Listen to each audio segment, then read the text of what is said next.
Добрый вечер. Это ток-шоу «Точка опоры» на телеканале ТНВ Татарстан. В студии Светлана Кадырова. Приветствую всех наших телезрителей и Хайр Лекич.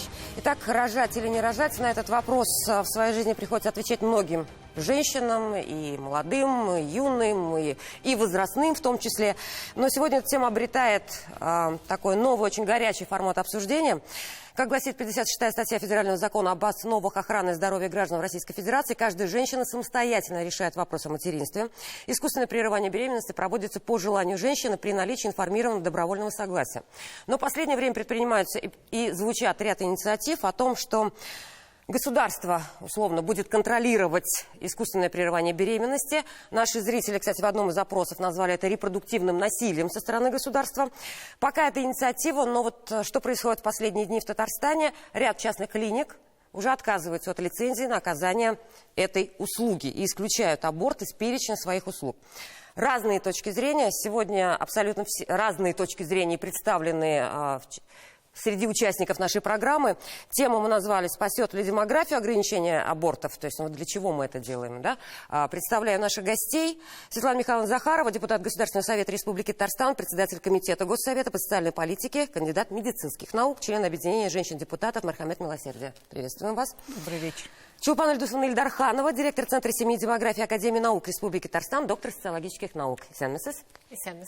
Фирая Маратовна Сабирова, главный внештатный специалист по репродуктивному здоровью Министерства здравоохранения Республики Татарстан, заслуженный врач Республики Татарстан. Рада вас видеть. Ирина Владимировна Волынец, уполномоченный по правам ребенка Республики Татарстан, основатель общественного движения «Национальный родительский комитет». Рад вас видеть, Ирина Владимировна. И Лилия Шерифуловна Аламова, сегодня как мама 4 детей. Ирина Владимировна, у вас тоже 4, да? Вот у нас вот тут участницы под номером 4 и 5, многодетные мамы сегодня в студии, поэтому есть о чем поговорить. Мы работаем в прямом эфире. Нас можно смотреть в группе ТНВ ВКонтакте. Эксперты могут выражать свою точку зрения кнопками на ваших пультах. Красный категорически не согласен, синий согласен, белый отношусь нейтрально. Начнем с опроса интернет-аудитории ТНВ. В соцсетях мы спросили, спасет ли демографию ограничение абортов. 2% пользователей ответили, да, будет рождаться больше детей. 74% опрошенных, это большинство, написали, нет, появится нелегальный рынок абортов. Ну и 24% уверены, что рождаемость повысит только масштабная социальная поддержка семьи. Зрителям мы задаем такой же вопрос, итоги подведем в конце программы, звонки анонимные, так что выражайте свою точку зрения. А я бы хотела, чтобы эксперты вот оценили итоги голосования, интернет-аудитория, потом уже телевизионно обсудим. Фирая Маратовна, как вот репродуктолог в этой ситуации? Согласны? Вот случайная выборка или, в принципе, близко к реальности? Ну, в какой-то степени близко к реальности, но мне очень хочется, чтобы это было по-другому, потому что сейчас в России, в принципе, и в Татарстане в том числе, ведется очень большая работа по тому, чтобы уговорить женщину оставить беременность, если у нее наступила, как она считает, нежелательная беременность. Это то, что мы называем доабортным консультированием. И плюс еще введено сейчас повсеместно по всей России мотивационное анкетирование. Это такие вот как бы сложные, может быть, вещи, но на самом деле, вы знаете, есть такая группа женщин, которые приходят к врачу, и иногда мнение врача может быть решающим, оставит она беременность или нет, потому что она приходит сомневающейся. И возможно, что врач как бы найдет какие-то слова, и он это делает, правильные слова, которые помогут женщине принять это решение. Потому что я, по-моему, рассказывала даже как-то такую историю, когда мне позвонила женщина, сказала, вот мне 42 года, я забеременела, все меня отговаривают, скажите мне, что делать. Я ей сказала, вы что хотите? Она говорит, я хочу рожать. Я говорю, рожайте. Через 5 лет мы случайно с этой женщиной встретились, у нее была прекрасная 5-летняя девочка. То есть, понимаете, иногда нужно мнение человека, не родственника, даже не мужа, может быть, не родителей, которые иногда могут уговаривать сделать аборт, или говорят, например, иди решай сама. То есть оставляет женщину один на один. Да, поэтому и я хочу сказать, что мы вот буквально, у нас вчера было совещание в Минздраве, и мы подвели первые итоги вот этой активной очень работы, которая началась в этом году. И если в прошлом году у нас было 11% женщин, которые отказались от аборта, из всех, которые обратились, как мы говорим, в условиях репродуктивного выбора, то вот за 10 месяцев этого года это уже 29 почти процентов. То есть все-таки это работает. И есть, естественно, есть определенная группа женщин, которых можно отговорить от аборта. Хорошо, спасибо, Ферая Маратовна. Чулпан Ильдусовна, как доктор социологических наук, оцените. Я бы хотела ознакомить кратко с результатами социологического исследования «Демографическое самочувствие», которое было проведено Российской академией наук в 10 субъектах, и в том числе в Республике Татарстан при участии Центра семьи и демографии.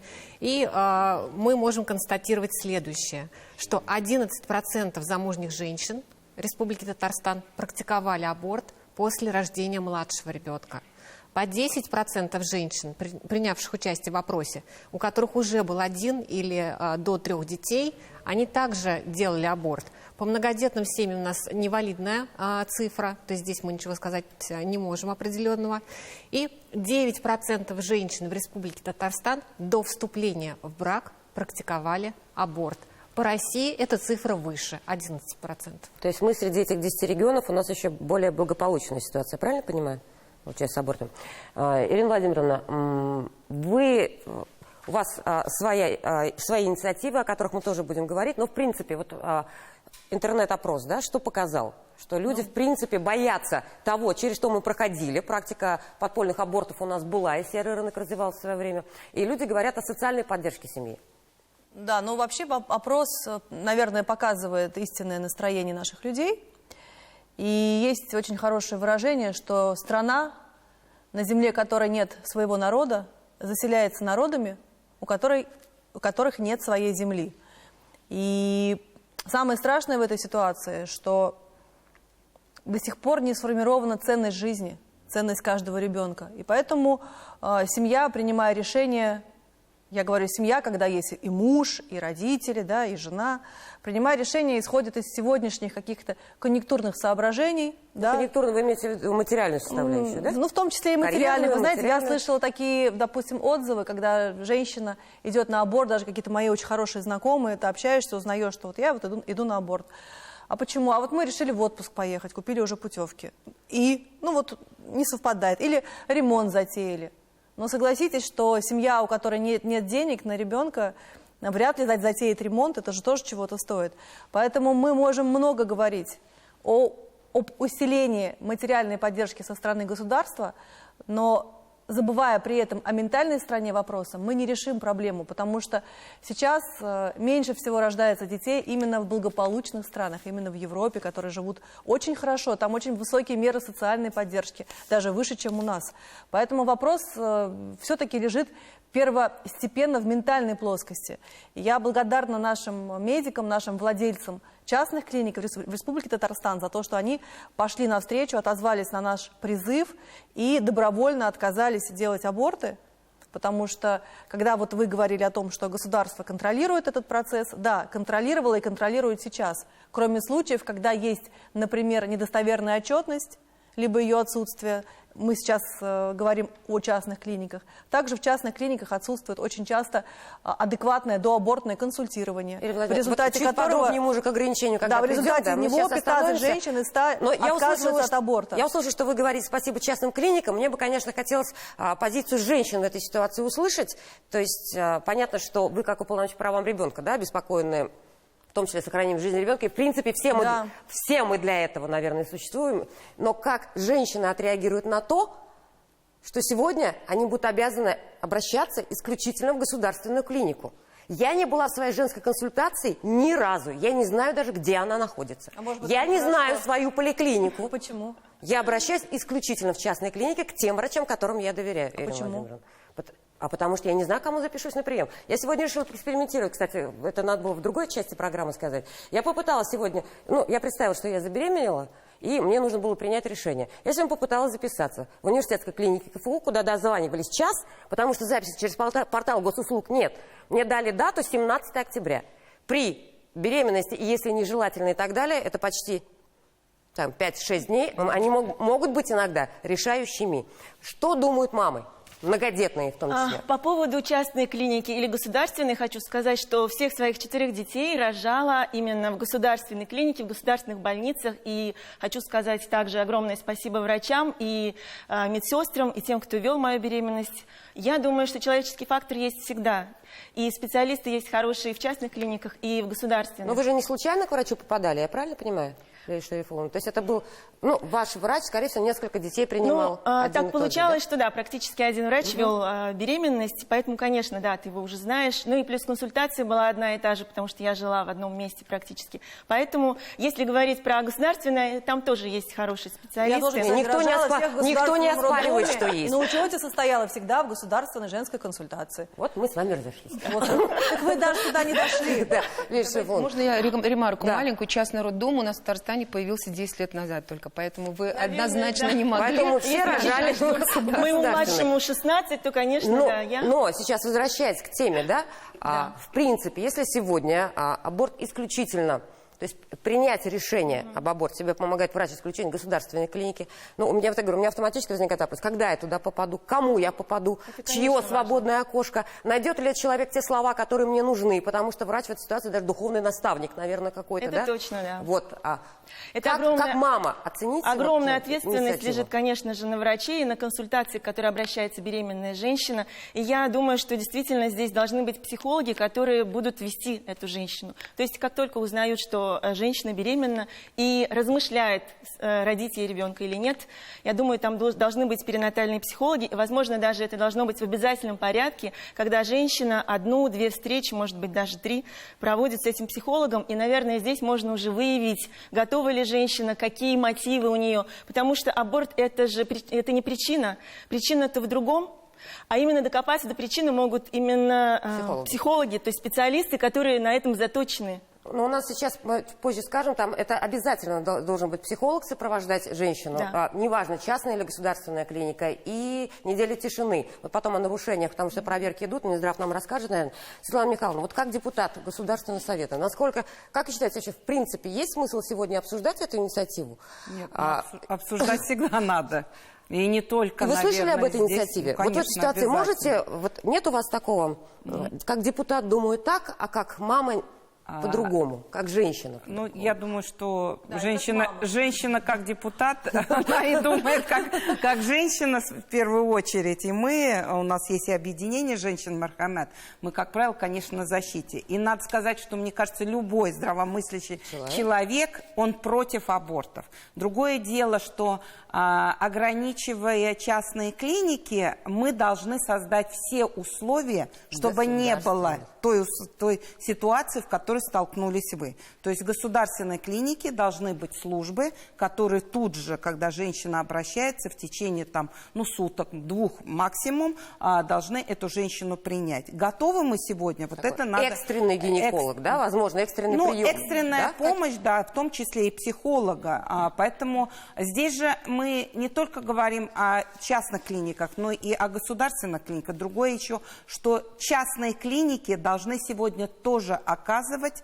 доабортную консультацию. И она должна быть для женщины бесплатна. Вот это, наверное, нам надо смотреть и обсуждать, чтобы психолог, если женщина обращается в частную клинику, чтобы психолог бесплатно провел консультацию и объяснил. И, конечно же, я здесь с Ириной Владимировной соглашусь, что мы должны говорить об этом уже до того, как наступила беременность. Чтобы до аборта у нас минимальное количество женщин доходили. Все-таки мы должны говорить о профилактике абортов, о раннем контрацепции, о раннем созревании наших молодых людей, когда они ведут о беспорядочных половых связях. Об этом тоже мы должны. И об этом мы должны говорить грамотно. Я знаю, что сейчас многие скажут, зачем это говорить, зачем объяснять. Мы даже до этого с Ириной Владимировной немножко поговорили, что вроде бы это должны в семье говорить,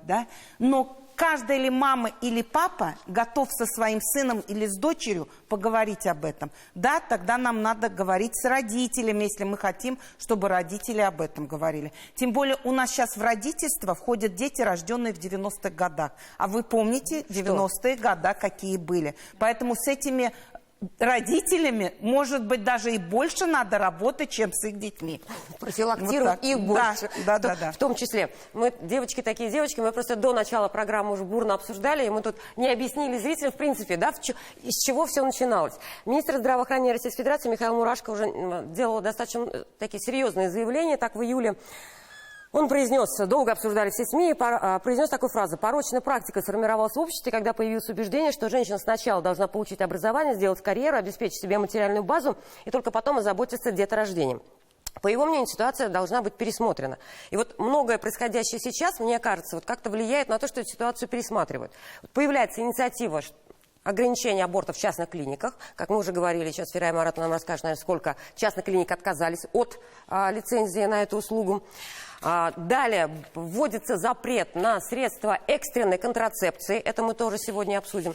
Но при этом что происходит? То есть, если сказать по цифрам, что за последние 10 лет количество абортов в стране сократилось вдвое. Ну, вот то, что по нашей информации. Да? То есть при вот таком снижении абортов вдруг появляются вот такие инициативы. Это, я не знаю, неточная статистика, которую мы получаем, либо причина в чем-то другом. Вот, Ферая Маратовна, что происходит? У нас снижение? Снижение насколько? И насколько нужно сегодня бить тревогу и срочно менять законопроект? Вы знаете, аборты снижаются действительно и достаточно серьезно. Вообще, вот если говорить, как бы вы говорите, 10 лет, а если еще чуть дальше в историю, то показатель абортов был у нас примерно 120 на 1000 женщин репродуктивного возраста, то есть от 15 до 49 лет. Сейчас этот показатель, едва достигает 12, то есть 12 женщин из 1000 делают аборт. При этом у нас, я вообще считаю, что нужно менять статистику абортов, вернее, не то, что менять, ее надо по-другому оценивать. Как? У нас в аборты входят все прерывания беременности, в том числе, например, женщина забеременела, у нее не развивающаяся беременность до 12 недель, да? Естественно, произошло прерывание беременности. Так вот, если брать в процентном соотношении, то менее 50%, примерно 48 только процентов из этого числа, которые входят в общую статистику, это аборты, о которых мы сейчас говорим. Нежелательные аборты. Все остальные... То есть, по идее, их еще меньше? Конечно. Но я могу вам сказать, что, что если общая цифра абортов 6,5 тысяч примерно на 9 месяцев, то из них абортов по желанию это примерно 2600. То есть 2600 женщин пришли и сказали: хочу прервать беременность. Поэтому здесь вот как бы, я не думаю, что это какая-то критическая ситуация. И вопрос в том, что да, наверное, мы вот этим доабортным консультированием, тем, что мы будем работать с этими женщинами, вот эти 2600 женщин, и вот я говорю, ситуация на 9 месяцев этого года, 29% отказались, это примерно, по моим расчетам, там 1199 женщин сохранили беременность. То есть это достаточно много. При этом эту цифру мы считаем к общему числу абортов. Вот, поэтому... Здесь, конечно... Но если сравнивать с количеством рожденных детей тогда и сейчас, то так уж ли не критична эта цифра? Вы знаете, я считаю, что она не критична, если брать абсолютное число по сравнению с тем, что было. И самое главное, вот вы задали вопрос, у вас вопрос был, повысит ли рождаемость вот этот запрет. Да. Потому что на фоне снижения абортов, вот потом вопрос будет, Чулпан Альдусовна, снижение рождаемости. Я хочу сказать, что я, наверное, вот не совсем полно ответила на ваш первый вопрос. Запрет абортов не повысит рождаемость. Не заставим мы женщину, мы можем ее уговаривать, она может согласиться, только если она согласна. А запретить, сказать: все, завтра ты никуда не пойдешь, ты пойдешь в роддом и будешь рожать. Конечно, мне кажется, вот слово «запрет» здесь очень неуместно. Надо работать с этими женщинами, безусловно. И другой момент еще. Я все время говорю о том, что на самом деле, вот если говорить о том, что было 15-20 лет назад, у нас была абортная культура. То есть тогда женщина выбирала, беременность наступает, рожать или не рожать. Это вот то, что характеризует абортную культуру. То есть она свою так скажем, репродуктивную функцию регулировала прерыванием беременности. Сейчас мы потихонечку все-таки переходим, я надеюсь, в контрацептивную культуру. Что такое контрацептивная культура? Тогда у женщины выбор стоит: беременеть или не беременеть. И мы больше должны говорить о средствах контрацепции. Другой вопрос, то, что сказал министр Мурашко, это, мне кажется, не вопрос здравоохранения, это вопрос вообще, в принципе, общества. Да. Как сделать так, чтобы женщина захотела рожать, вообще, чтобы семья хотела иметь детей. И здесь, мне кажется, это вопрос, вот то, о чем вы говорите, да, в той ментальной плоскости, захотеть, чтобы семья родила ребенка. Задача здравоохранения, она очень четкая и очень понятная. Мы должны сохранить репродуктивное здоровье женщины тогда, чтобы, когда у нее появится желание рожать детей, она могла это сделать. Здесь я могу не согласиться со статистикой, потому что вот как раз, когда я спрашиваю, насколько не критично, да, вот как раз очень даже критично, потому что у нас есть социальный фонд России, который как раз высчитывает, сколько пособия по беременности, объединенные социальные и пенсионные, это новая структура, которая вследствие объединения Фонда социального страхования и пенсионного фонда, и опирается на данные Росстата и Минтруда. Да. И тот прогноз, который дан по рождениям до 26 года, он просто вызывает ужас самый настоящий. И цифра, которая дана на 24 год, это самый низкий показатель с 93 года. Цифра, которая дана на 26 год, это самый низкий показатель вообще с 90-х годов. Рождаемости. Поэтому, когда мы говорим, что вот не критично, то от чего мы отталкиваемся? И еще здесь очень важно, что то количество абортов, которое производится, снизилось действительно в абсолютном количестве, в том числе и в значительной степени, потому что у нас сегодня женщин детородного возраста крайне мало, критически мало. И также вы, как специалист, знаете прекрасно, как выросло бесплодие, процент бесплодных пар.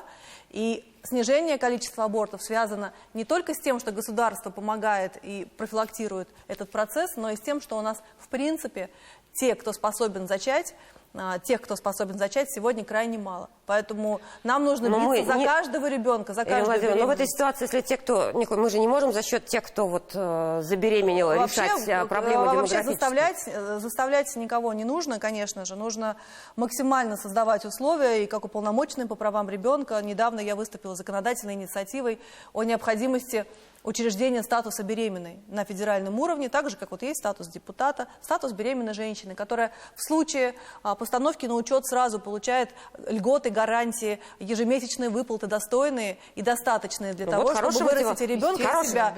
Или, например, тоже на федеральном уровне выступила с инициативой, мы предложили женщине возможность заключения договора с государством. Если она заранее решила, что она хочет отказаться от ребенка, у нее могут быть разные причины, в том числе материальные и социальные.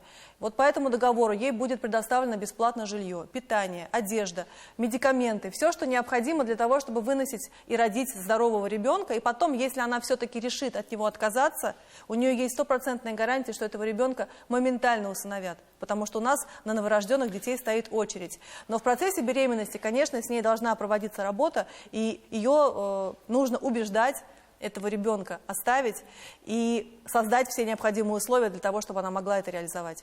Хорошо, спасибо. Вот, Чулпан Ильдусовна, мы как раз обсуждали, что при снижении абортов идет снижение рождаемости в том числе. Какая сегодня ситуация, насколько остро стоит? У нас были цифры, что с 2019 по 2022 год на 15%, да, снижение? С 42,6% до 36,6 тысяч младенцев. Все правильно? Да, давайте посмотрим на общую ситуацию по Республике Татарстан, в том числе в сравнении с другими субъектами Российской Федерации. Республика Татарстан на сегодняшний день имеет суммарный коэффициент рождаемости 1,43. В Российской Федерации эта цифра чуть-чуть поменьше, 1,41. И мы находимся на 38-м месте в сравнении с другими субъектами Российской Федерации. Серединка. Да, вот сами делайте выводы, это хорошо или плохо. Самые высокие показатели сохранились только в республиках Чечня 2,74, Тыва 2,51, Алтай 2,7.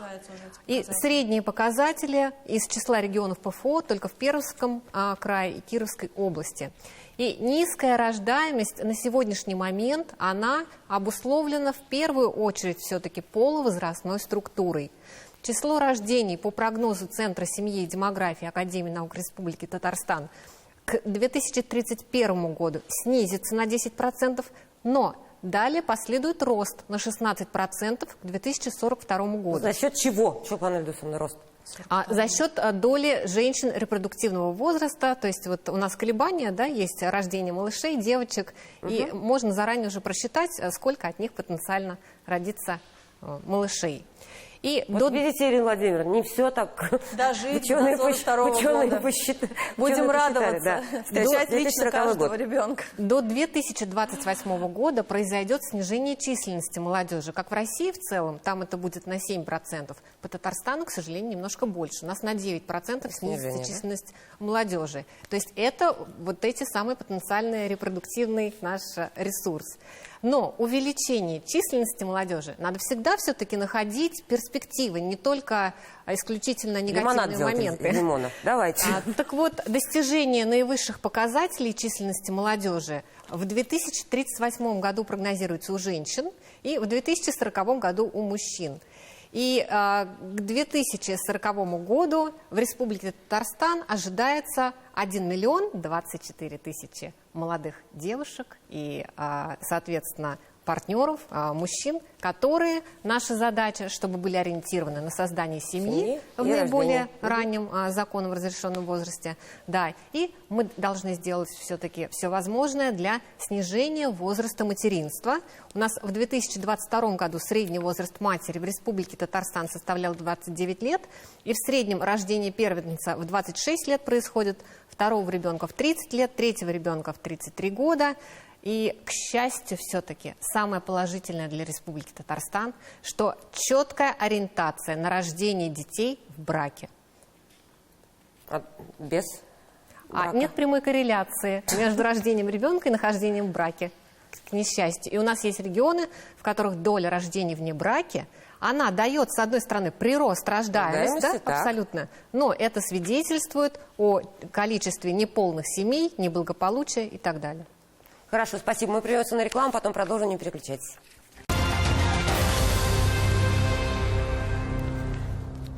Итак, мы продолжаем нашу программу. Ирина Владимировна, вы даже, когда мы договаривались по поводу участия в программе, предложили бизнес на абортах тему назвать, да? Вы были одной из тех, кто инициировал, в принципе, в Татарстане в том числе, вы сказали уже спасибо частным клиникам за то, что они отказываются от этой услуги. Почему вы инициировали, почему вы считаете все-таки это бизнесом, да, в этой ситуации? И, как бы вам сказать, сколько отказались клиник, какие к ним вопросы были вот у вас? Почему вы? Вопрос такой, ну, вполне медицинский. Ну, не только, кстати, в республике. Еще в мае направила я соответствующее обращение Нине Останиной, это председатель комитета в Госдуме по женщинам и детям, с просьбой на федеральном уровне изменить закон для того, чтобы вывести аборты из частных клиник. То есть закон уже не принят, но... Закон пока еще не принят, но это произойдет в самое ближайшее время, потому что и министр здравоохранения России поддержал, но, естественно, и наш в Татарстане, Марсель Минулин, и поддержал нас Раис Республики Татарстан. И когда было обращение, без претензий к частным клиникам, я попросила их на нашем собрании перестать делать аборты. Почему это произошло? Потому что у нас есть ряд причин. Какие? Самое главное, это 4 причины. Первая причина, прям коротко, да, пробежимся. Да. Это отсутствие адекватного доабортного консультирования, в результате которого, по данным Минздрава, 15 женщин из 100 отказываются от аборта.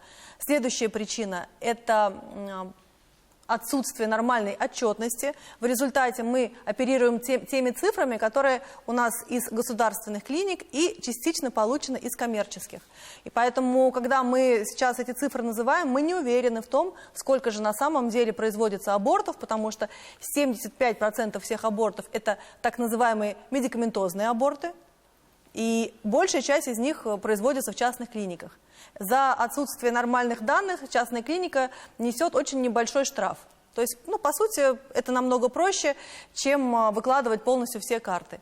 Третья очень важная причина – это пропаганда аборта как нормы, потому что для того, чтобы зарабатывать деньги, так или иначе, нужно давать рекламу. Мы постоянно находим эти сайты, эта реклама есть. Можно говорить о том, что это запрещено, но каждая женщина, девушка, вот даже вот вы проводили эксперимент, вот после нашей передачи вы можете загуглить и посмотреть, есть ли или нет эта реклама. Какая, Ирина Владимировна, да. просто у меня немножко не сходится, потом у меня вопрос будет уточняющий. Четвертая причина какая? Да, и четвертая причина, так, статистика, отсутствие консультирования, пропаганды как нормы. И четвертая важная причина, это... Так, сейчас я скажу. Да. Вот Вот в этой ситуации, Да. мне кажется, если уж мы говорим про бизнес, мне кажется, частные клиники выгоднее все 9 месяцев вести женщину беременную, зарабатывая, если уж мы об этом говорим, Но да? было бы... А потом вести еще и ребенка с педиатром и так далее. Было бы выгоднее, возможно, да. этот момент. Было бы Плюс выгоднее, вы сейчас говорите, если мне бы частная кажется, клиника могла Ирина убедить Владимировна, женщину эту Еще беременность одно сохранить и уточнение. вести Вы эту сейчас беременность у говорите себя. такое ощущение, если частная клиника нарушитель, мне кажется, нужно применять к ней какие-то, как к юридическому лицу, штрафные санкции, наказания, либо еще что-то. Но не исключать, и вы же сейчас решаете, то есть эта инициатива, по идее, решает судьбы сотен тысяч женщин, которые вдруг сегодня, оказывается, им пока только один путь. Но ведь санкции, наказания, как вы говорите, существовали и раньше, однако же это не возымело действия. Но почему-то раньше особо и вы не собирали, и не просили отказаться частные клиники от, хотя, Ирина Владимировна, сколько клиник отказались? Треть частных клиник Татарстана. Треть частных клиник. Да. По нашим 18 клиник, но по нашим... Добавлю, да, вот отказались как раз клиники, которые, ведут работу, скажем так, и которые, кстати, клиники, которые, скорее всего, участвуют в госзаказе. Вот здесь другой вопрос. Мы еще обсуждать будем эту законодательную инициативу. Мы тоже, когда к нам пришло это предложение, и Ирина Владимировна тоже сказали, что это необходимо обсуждать, и обсуждать с сообществом, не только медицинским, да, родительским комитетом и женщинам. У нас очень много различных объединений, общественных организаций. Много активных Мы, женщин, чтобы которые со всеми имеют этими идеями не потеряли то, что уже сегодня наработано. Те клиники, которые частные сегодня работают, которые дают отчетность нет в нашем Минздраве. К ним да. претензий, если нет. Если у них работает хорошо служба вот именно психологическая по сохранению беременности, то, наверное, их стоит и оставить. Вот другой еще вопрос. Можно участвовать, у нас очень хорошо частные клиники, многие участвуют в госзадании. Потому что, давайте честно скажем, сегодня ни одна женская консультация не готова принять такой поток людей. Смотрите, у нас нет таких хороших психологов. Остается неиспользованным... У нас врачей нет еще в должном количестве. Четвертая причина, я вспомнила, это отсутствие недели тишины в частных клиниках. И вот Ферая Маратовна подтвердит мои слова, что у нас остаются неиспользованными те дозы мифепристона, которые есть в государственных клиниках, выделяются государством за счет республики для искусственного прерывания беременности. Поэтому, когда мы говорим, что у нас государственные не справятся, давайте все-таки смотреть... Если врачи, давайте смотреть на данные. Я не об этом говорю. Государство сегодня справится. Мы должны создать все условия, чтобы женщина, которая шла в государственную клинику, доверяла ей в первую очередь, да, шла в период, когда она обратилась, чтобы ее приняли. Тому врачу, о чем Светлана говорила, что ее записали 17. Тому врачу, во-первых, чтобы она стояла в женской консультации на учете, если нет. Но еще, опять-таки, почему нам не сделать госзадание для наших частных клиник? Пусть участвуют. У нас же сегодня участвуют. И по... Госзадание – это услугу, да? Разные интересы. У государства есть интерес в рождении детей. Я вас не перебивала. У государства есть интерес в рождении новых граждан. У частных клиник есть интерес заработать деньги. И не всегда желание заработать деньги совпадает с позицией Мне кажется, государства. заработать деньги можно как раз на рождении детей, чем на одной услуге абортной, тем более, если они не ведут целый, как вы говорите, день тишины. Совершенно верно. Денег там больше. Если женщина намерена родить ребенка, то у нее сегодня большой выбор, куда встать на учет. Ее никто не остановит, также она может в частную Вопрос, клинику как встать, качественно также помочь государственную. женщине, которая не может определиться. Я не представляю, вот если я окажусь в этой ситуации, что я приду к чужому врачу, в какую-то клинику месту прописки. Если я еще переехала из другого города, кому я попаду, и насколько этот человек, не зная меня, в принципе, найдет ко мне, подберет те слова, чтобы меня убедить. Ну, наверное, это работа навстречу друг другу. Не только врач должен подбирать к вам подход, но у нас нет времени с абортом. Но почему у вас нет возможности встать на учет женскую консультацию по месту жительства? Почему я состою по месту жительства? Нет, у меня есть замечательный врач, с которым я уже лет 15, и я не хочу ее терять. Если что, я пойду, и я все равно пойду к ней. Прямо, Маратовна, первое, что я хочу полностью согласиться с Светланой Михайловной и немножко рассказать эту историю, потому что, когда встал вопрос о том, что частные клиники должны отказаться, я очень много со всеми частными клиниками, самыми крупными, которые делают достаточно много абортов, мы со всеми этими клиниками проработали. Эти клиники не отказались пока от своей лицензии. Я объясню почему. Потому что я проверяла эти клиники, я выходила туда. Они действительно прекрасно консультируют по доабортному консультированию. Есть, например, клиника, я сейчас не буду говорить, какая, где отказ от абортов, и не просто отказ, а постановка на учет в женскую консультацию составляет 16%. Это практически ровно столько же, сколько в государственном, а может быть даже и больше.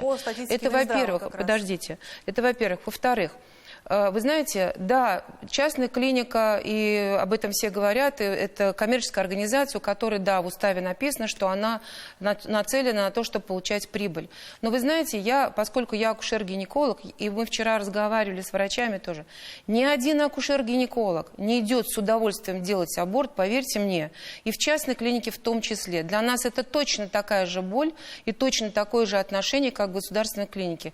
Я считаю, что нельзя делить вот это здесь частные врачи, а здесь государственные. Если требует соблюдения условий, конечно. И я скажу, какие клиники отказались от этой лицензии. Это как раз те клиники, которые сказали, у нас есть приказ 11.30, где все очень четко прописано, как должен проводиться порядок проведения прерывания беременности. И они сказали, да, мы такой порядок поддерживать не можем. У кого-то нет психолога, у кого-то там не хватает, возможно, даже гинекологов вот именно на эту функцию. И они отказались.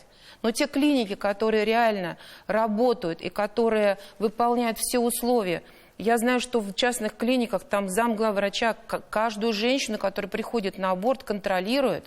И там ровно так же выдерживаются эти 7 дней тишины. Поверьте мне. Вы вот сейчас говорите, вы же не проводили проверку. Вы говорите, там не делается 7 дней тишины. Откуда вы это знаете? Я не говорю про конкретную клинику, а очень часто. Правильно, вы сказали, просто в частных клиниках не выдерживается 7 дней тишины. А я говорю, что выдерживается.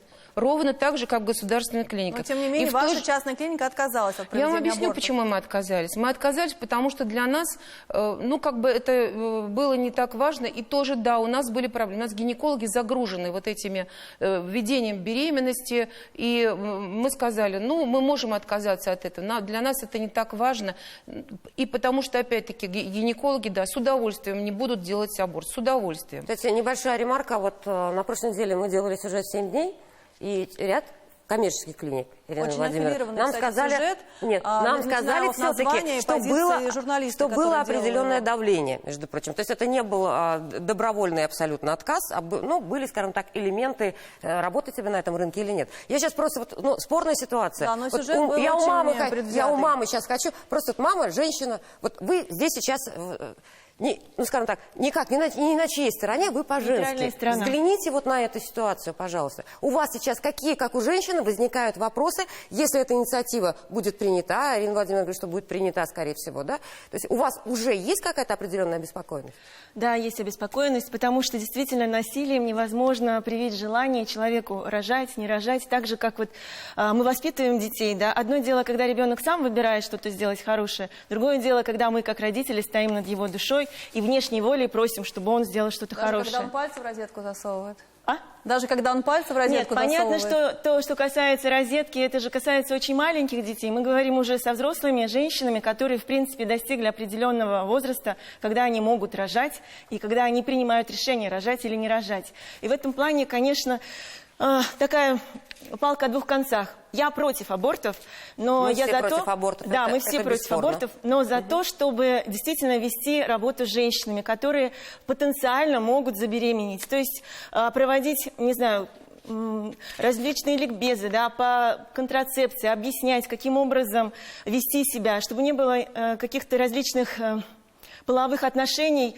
таких, ну, неправильных, так скажем, чтобы женщина понимала, что она делает. Обдуманные были решения, Обдуманные связи решения. Ну и, конечно, не такое. хочется здесь вычеркивать и мужчин, потому что ведь это же двое стараются для того, чтобы получить удовольствие, да, так скажем, ну и рождается ребенок или не рождается. Поэтому здесь нужно вести работу и с мамой, и с молодым человеком, ну и, наверное, с семьей. Потому что я так думаю, что многие женщины решаются сделать аборт, потому что нет поддержки, потому что есть давление. У меня, вот, допустим, есть даже знакомая, которая, да, многодетная, но она была вынуждена принять решение об аборте, потому что муж не поддержал, потому что он принимает алкоголь, допустим, она не уверена в своем будущем.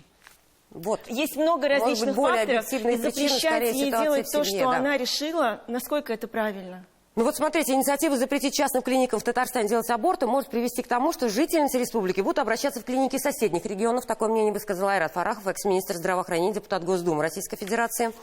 В принципе, он настаивает на том, что необходимо подключать отца, мужчину к принятию совместного решения. Да? В комментариях у нас прозвучала такая история, что пример Польши и Абхазии демонстрирует, запрет абортов повышает рождаемость первые 2-3 года, а потом сводит ее к минимуму, потому что усиливается отток населения. Государство не должно заниматься репродуктивным насилием. Но опять вы переводите на первоначальную тему. Еще одна инициатива, Ирина Владимировна, вот Ферая Маратовна, Светлана Михайловна, к вам. Закон это будет рассматриваться, по-моему, на следующей неделе. Госдумой запрет экстренной контрацепции. То есть Минздрав подготовил приказ, контроль за медицинскими препаратами, в составе которых есть определенное вещество, не указав, скажем так, дозировку, сейчас я вот попытаюсь зрителям объяснить. То есть женщины, которые после незащищенного полового акта раньше шли в аптеку, покупали таблетку, которая действует в течение 72 часов, сейчас, после принятия вот этого документа, приказа, купить не сможет. То есть, соответственно, это может быть нежелательная беременность, та самая, да, мы понимаем, что в жизни может произойти все что угодно. Гинекологом эта женщина сможет записаться на 17 октября, как мы уже говорили, например. То есть вот этот момент, эта инициатива меня, например, на данный момент пугает. Я вот правильно сейчас, Ферая Маратовна, рассказала? Да, принят, не принят, действует, изъято из оборота вообще, под контроль, точнее. В общем, взято? все идет к этому, потому что будет контроль. Вы знаете, тут тоже вопрос такой двоякий. Да, вы правы, что с одной стороны, как бы, она могла прийти, купить и предотвратить наступление нежелательной беременности. С другой стороны, эти препараты, и многие женщины практикуют это, к сожалению. То есть, если она желает прервать беременность, уже я не говорю сейчас экстренно, она просто берет и эту маленькую дозу увеличивает в несколько раз. Все знают, сколько нужно принять. И в интернете, к сожалению, да, очень много этих инструкций. Это все знают, и здесь уже вопрос уровня грамотность, соответственно, самой женщины, наверное, да? Ну, к сожалению, вот эта грамотность, она может быть черпаться как раз от какой-то соседки, подруги, из интернета, то есть, а никак не от медицинского работника. То есть, по идее, это хорошо. С одной стороны, это хорошо, это хорошо, да, потому что все-таки лучше прийти на консультацию, и вот врач даст рецепт на конкретное количество этого препарата. Вот. С другой стороны, она может пойти к одному врачу, к другому, но я не знаю, это я уж так фантазирую. Да, давайте поразмышляем. Если женщина, предположим, принимает экстренную контрацепцию, то она в любом случае рискует своим здоровьем. Это вредно, да, согласитесь. А может быть так, что и беременности-то и не было бы. А она там чуть ли не каждый месяц покупает этот препарат, и в итоге, когда она хочет забеременеть, у нее не получается вопрос это. Консультации, вопрос... Мы все равно крутимся, да, я уж прошу прощения, прервала, да, мы там запрет, ну не запрет, отказать частным клиникам. Запретить. Я вообще, чтобы все лекарства продавались с разрешения врача по рецепту, да. Сейчас даже потому БАДы что у будут нас по рецепту. очень много самолечения и прочее. Это от чего идет? От того, что человек должен был уверен, когда он придет в свою поликлинику или в частную поликлинику, что ему окажут экстренную помощь, медицинскую, доступную медицинскую помощь. Пусть это будет частная клиника. Вот нам работать надо с частными клиниками, чтобы там была такая же ответственность, как и государственной. А что мешало раньше это сделать? Ну, наверное, у нас просто или много частных клиник стало. Давайте работать над этим. Давайте разработаем нормативные документы, которые вот, чтобы человек, который открывает частную клинику, нес такую же ответственность, как государственной. У нас же так бывает, Штраф что... сейчас смешной за недостоверную отчетность. Все так вот очень размыто, что проще заплатить как часть налога просто эту сумму и продолжать в том же самом Ирина ключе Владимировна, вы действовать хотите дальше. просто запретить, это тоже просто путь. Мы должны разработать программу. Это опасный путь даже. Просто. Мы должны разработать программу, да, мы пришли сегодня к тому, что необходимо возвращаться, да, к урокам семьеведения, как бы мы ни говорили. Мы должны говорить о семье сегодня в школе. Я вам еще раз говорю, что у нас сегодня вступают те дети в семейную жизнь, скажем так, репродуктивную жизнь. Сложное поколение. Сложное поколение, которые выросли, к сожалению, на улице и в хаосе. Это не наша вина, это беда, наверное, но мы не виноваты в этом. Не виноваты в этом эти дети, которые сегодня вступают. Вот мы с ними, у нас должна быть программа. Да, может быть, вы правы по поводу женщины, которой надо... Но я бы сделала так лучше, что государство должно создать все условия, чтобы она сохранила это и оставила этого ребенка. Да, помочь ей с квартирой, да, помочь ей с работой. Но да, больше чтобы должно она звучать потом... помочь, а не чем то, чтобы запретить. она родила Вот о этого чем, ребенка, отдала, а через 15 лет, когда она стала успешной женщиной, чтобы она жалела об этом, это тоже неправильно. Поэтому о том, что вот она здесь сделает должно аборт, быть. она не будет жалеть. Что она отдала, она пожалеет, а что она сделала аборт, она жалеть не будет. Да? Ирина Владимировна, это разные вещи конечно, немножко. конечно. Нельзя так говорить. Еще раз услышьте, я не против того, чтобы... Я против абортов. Также я хочу, чтобы... Но у нас должна быть программа, чтобы у нас не пошли каким-нибудь повитухам, там еще каким-нибудь Да, не на запретная история, а история помощи. Помощи, да. Кстати, вот что интересно, я только повернула. У нас нет в Ирина праве Владимировна, сейчас минутку. такого понятия, Светлана как Михайловна криминальный прозвучало. аборт. Интересно, что мы сейчас говорили о частных клиниках, проблемы в нем, но, в принципе, Светлана Михайловна открыла то, что проблема в государственных клиниках, которые не в состоянии сегодня закрыть, в принципе, вот эти потребности полноценно, как к тому сегодня привыкла современная женщина. Про оперативность, про экстренность, про Нет, доступность. во-первых, давайте так. У нас в Экстренности быть не Конституции может, потому даже что есть написано, неделя да, тишины. свобода выбора. И если мы говорим об этом, у нас женщина должна... Я не против... У нас в государственных клиниках работают очень хорошие врачи. Те же Они самые, же и в которые- частных работают которые потом. в частных Они в работают. частных потом Да. работают. Но Просто попасть к ним женщины, легче кто-то туда. хочет быть в более лучших условиях, если она может себе Нет. это позволить. Если она почему может мы заплатить, ее, да, почему бы нет, мы ее, конечно. но вот мы с частных клиников должны спросить, что у тебя должно быть вот такое же, как и за... Пожалуйста, пусть подают отчетность. Вот лицензию, когда получать на вид деятельность, вы должны подавать отчетность. Они и так не должны. подали, должны наказывать. Вот это штраф. работа. Полностью согласна, потому что я Очень тоже смешной все время штраф. сейчас пытаюсь, поскольку я еще и представитель частной клиники, я, естественно, я все время сейчас говорю, давайте так говорить, мы частную медицину не отменим. Я не только про аборт, Да, а вообще да, в принципе. Но И есть да- же и такие должно сферы, как, быть, например, я вас не стоматология, перебью. которая не Ирина подлежит, Владимировна, Да, я давайте, договорю. Время мало, каждый сейчас выговаривает, да, свою позицию. И я считаю, что действительно государство должно взаимодействовать с частными клиниками, и это должно быть движение навстречу друг другу. На самом деле, когда я начала разбираться вот с этими абортами в частных клиниках, я вам могу сказать, ни одна частная клиника не сказала, уйдите, мы делаем, что хотим. Они все достаточно взаимодействуют. Они сейчас, у нас идет сейчас мотивированное анкетирование вот это, в котором участвуют в том числе и частные клиники. И я вам хочу сказать, что сейчас в частных клиниках процент этих женщин, которые прошли это анкетирование, выше, чем в государственных. Потому что частные клиники, которые действительно добросовестно работают, они выполняют все эти требования и выполняют все 11.30 приказа. Поэтому говорить о том, что давайте мы сейчас частные клиники исключим, я совершенно с этим... Государственное партнерство должно быть. О чем мы Конечно, говорим? в том числе Да, во взаимодействии. Можно мне сказать? Вот сейчас мы подводим как раз итоги, 5 минут до конца программы, потому что зрители проголосовали, максимальное количество, 67% уверены, что рождаемость повысит только масштабная социальная поддержка. Я и статус беременной на чем. 21% считает, что демография это спасет, телевизионная аудитория немножко думает по-другому, и 10% считают, что... нелегальный рынок абортов. То есть, да, второй вариант ответа. Сейчас коротко, в конце, пожалуйста, каждый по чуть-чуть, что вот в этой ситуации, какие шаги должны быть? Во-первых, мы очень хотим, чтобы дети были желанные, чтобы малыш рождался по обоюдному согласию отца и матери. И 3 воскресенье октября в Российской Федерации отмечается День отца. Так вот, мужчины, они детей хотят, и чем старше, тем большее количество. И потом они сожалеют об упущенных репродуктивных возможностях. Поэтому мужчины... Становитесь отцами. Да, мужчины, благоприятно воздействуйте на женщину, будьте главой, добытчиком, Ну и вместе все несите будет хорошо. ответственность за принятие решения. Ирина Владимировна, Да, ну, что во-первых, нам- никто не ставит речь о запрете частной медицины в России, как вы сказали, да, и, соответственно, зрители реагируют на слова ведущего, это просто безусловно. А есть такие сферы в медицине, например, трансплантология, где нет частного сектора, потому что это высокая коррупциогенность, это вообще вопрос национальной безопасности.